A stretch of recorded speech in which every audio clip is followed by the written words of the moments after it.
Takže vítejte dneska u mýho videa, kde budeme ochutnávat tyhle Clash Energy drinky ve stylu. Určitě se ptáte, kde jsem ty Clash Energy ve stylu sehnal.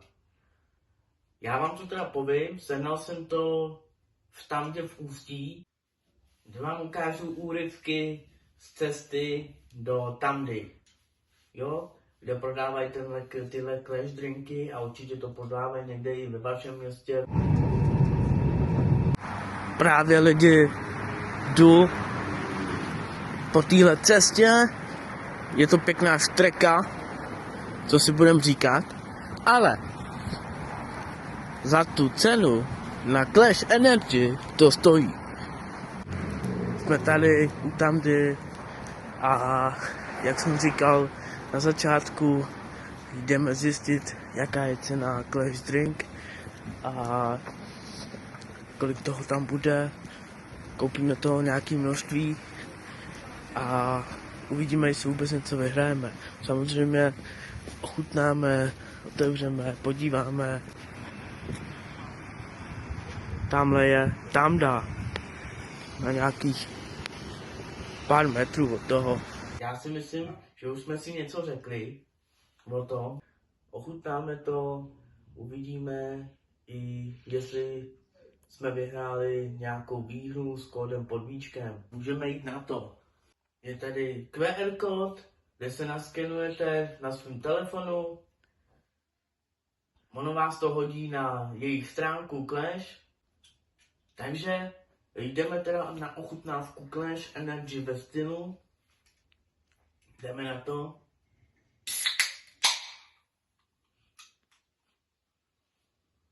No jako docela to voní, no.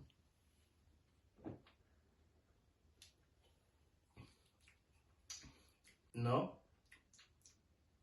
Není to špatný. Má to takovou jinou chuť než ostatní energiky.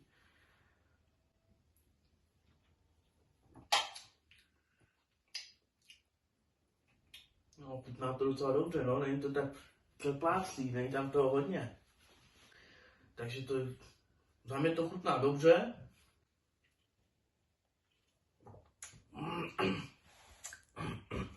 Nikodino, až víckej. Ty vole.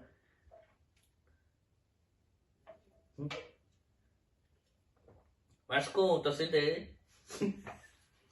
Díváme se teda pod víčko. Co tam máme za kódík? Půjdeme na stránky Clashe. Tyhle stránky.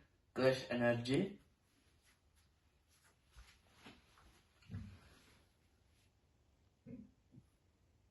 Kde tady si zadáte kód. Tady jsou výhry. Jakmile zadáte kód, tak vám to vygeneruje nějakou výhru. Jestli jste něco vyhrál nebo nevyhrál, jo? To můžeme jít zkusit. Dáme tady vlož kód. Kódík teda máme zadaný a zjistíme, jestli jsem vůbec něco vyhrál. Ukážu vám to přímo takhle, ať to vidíte i vy. Kódík máme tady a teď zadáme, jestli jsme vůbec něco vyhráli. Dnes si bohužel nevyhrál. Děkujeme. Nezapomeňte jít na můj TikTok, na Elf1, kde budu natáčet každý den videa s Clash drinkem, kde ho budu každý den pít, dokud si mě nevšimne buď Leslie nebo Tiberius nebo někdo z další, nějakých organizátorů Clashe třeba. A tímto dneska ukončím tohle video, kde jsme si teda vyzkoušeli tenhle Clash drink. Já doufám, že vám bude chutnat taky, tak jako mě, že budete vyhrávat. Já budu rád, když tohle video sdílíte, dáte like a samozřejmě nesmí chybět odběr. Jo? Děkuji moc, mějte se hezky, brzy nashledanou na dalším videu.